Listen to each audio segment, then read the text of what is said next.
Udah mulai. Assalamualaikum warahmatullahi wabarakatuh. Bapak Ibu, wali murid, orang tua, siswa, siswi TKJ 4 yang saya hormatin. Ya, saya Daru Setiawan, wali kelas TKJ 4.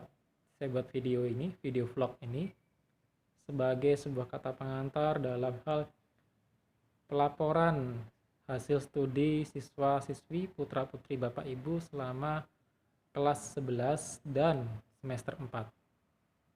Saya buat video ini di depan ruangan kelas TKJ 4 sebagai video kelas touring juga untuk kita sama-sama melihat bagaimana sih kondisi kelas kita, kelas siswa-siswi Bapak Ibu tentunya ya, bukan kelas kita ya.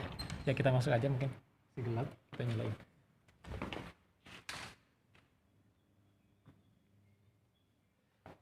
Ya, Bapak Ibu, di belakang saya kelihatan ya, itu kursi-kursi semuanya tertata rapi gitu ya. Ya, kursi guru juga sama, papan tulis di depan juga sama, bersih gitu ya, seperti itu.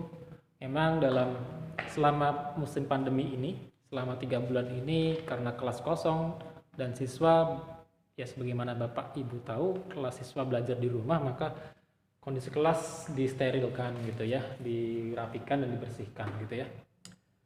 Oke, kita akan sedikit touring untuk kondisi kelas juga gitu ya, sambil saya bercerita gitu ya.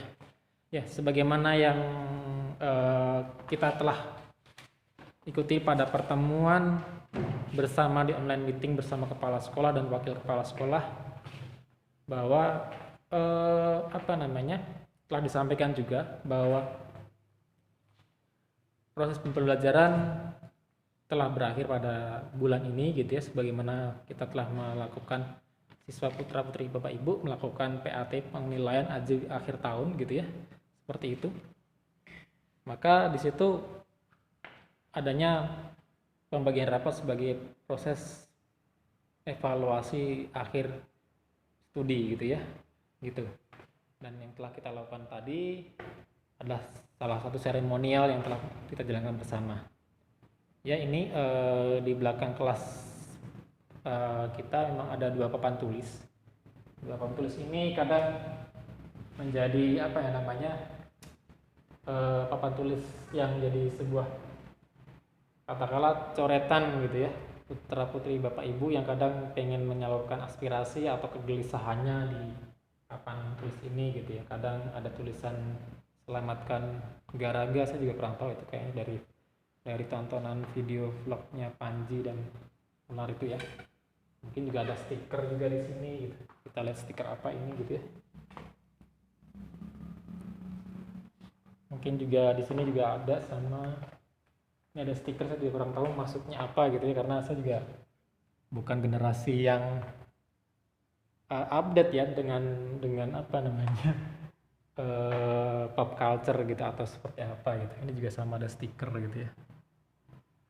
Ya, oke, kita mungkin lanjut saja. Ya, Bapak Ibu yang saya hormatin,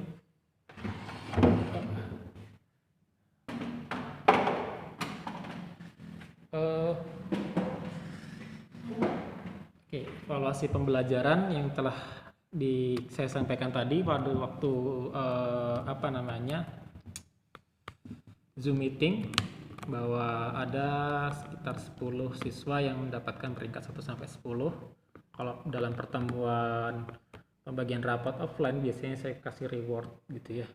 Ya walaupun nilainya nggak seberapa sih, hanya batang pensil dan penghapus mungkin lah ya, seperti itu gitu ya. Tapi harapannya bisa memacu pada putra-putri untuk semangat belajar dan untuk ilmu gitu ya. Dan juga mungkin saya berikan reward kepada pengurus kelas yang mungkin memang pengurus kelasnya setiap semester pasti berganti gitu ya, itu selantiasa mau gitu ya melatih dirinya sebagai pengurus kelas gitu ya. Itu mungkin evaluasinya. Kita lanjut lagi ya, mungkin rencana pembelajaran untuk tahun ke depan ya, mungkin yang telah disampaikan tadi sebagaimana telah disampaikan oleh Waka Kurikulum, bahwa sesuai dengan edaran Menteri bahwa dalam 1 semester ke depan pembelajaran di SMK Telkom akan mengadakan pembelajaran dari rumah atau pembelajaran jarak jauh. Sebagaimana SK Instruksi Menteri untuk sekolah-sekolah yang di daerah non atau bukan zona hijau, maka diwajibkan untuk pembelajaran jarak jauh atau belajar dari rumah. SMK Telkom juga termasuk sekolah yang berada di dalam bukan zona hijau. Jadi akan mengadakan pembelajaran jarak jauh atau belajar dari rumah. Yang kedua tentang PKL gitu ya. Sebagaimana telah disampaikan tadi oleh Wakil bagian Hubin atau bagian PKL bahwa PKL untuk semester depan atau paling tidak 3 bulan ke depan akan dimulai pada sekitar 20 Juli sampai 20 September.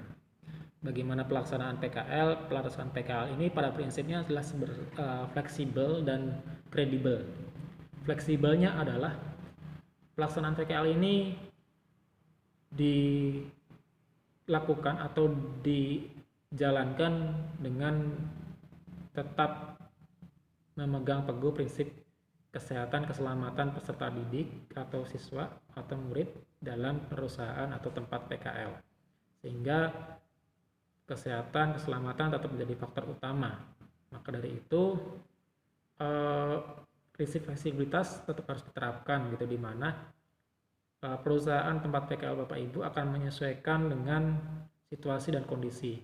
Yang pertama, apakah perusahaan yang tempat PKL putra dan putri Bapak Ibu itu aman dan tentunya sesuai dengan prosedur perusahaan itu memang menerima PKL gitu ya, seperti itu. Fleksibelnya adalah mungkin PKL tidak harus masuk setiap hari, mungkin seminggu sekali atau 2 kali, atau sebulan pun sekali atau 2 kali. Ya tentunya sebagai yang bergerak di bidang teknik komputer dan jaringan, hal itu merupakan sebuah tantangan dan sebuah challenge di mana kita mampu menerapkan teknologi yang sesuai dengan kebutuhan, di mana di sana kebutuhannya adalah work from home gitu kan, dengan prinsip keamanan gitu ya, seperti itu. Yang kedua yaitu kredibel. Kredibel di sini adalah walaupun pelaksanaan PKL itu menyesuaikan dengan kondisi di tempat masing-masing atau mungkin di perusahaan masing-masing atau di unit usaha orang tua siswa atau di unit usaha yang memang UKM atau startup gitu ya, tapi tentunya kurikulum atau panduan atau mungkin guideline-nya pencapaian parameter PKL itu berasal dari sekolahan. Misalkan dalam 1 bulan ke depan apakah yang sudah dicapai, 2 bulan ke depan apa yang sudah dicapai, 3 bulan ke depan apa yang sudah dicapai. Semuanya tentunya sudah terrumuskan dalam guideline tadi PKL tadi, yaitu tentang PKL ya Bu, evaluasinya gitu ya, dimana menjadi catatan kita. Ya, sebagaimana mungkin tadi juga ada pertanyaan, terus kapan kita mendapatkan kepastian tentang PKL tadi?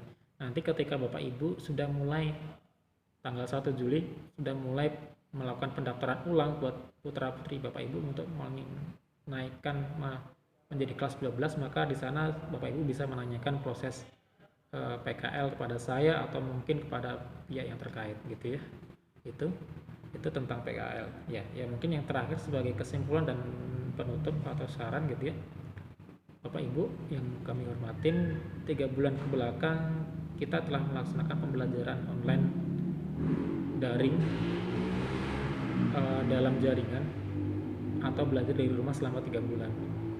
Banyak ya bisa dibilang masalah tanda kutip adalah itu sebuah tantangan atau mungkin ujian, di mana di sana banyak sekali hikmah yang bisa diambil gitu ya.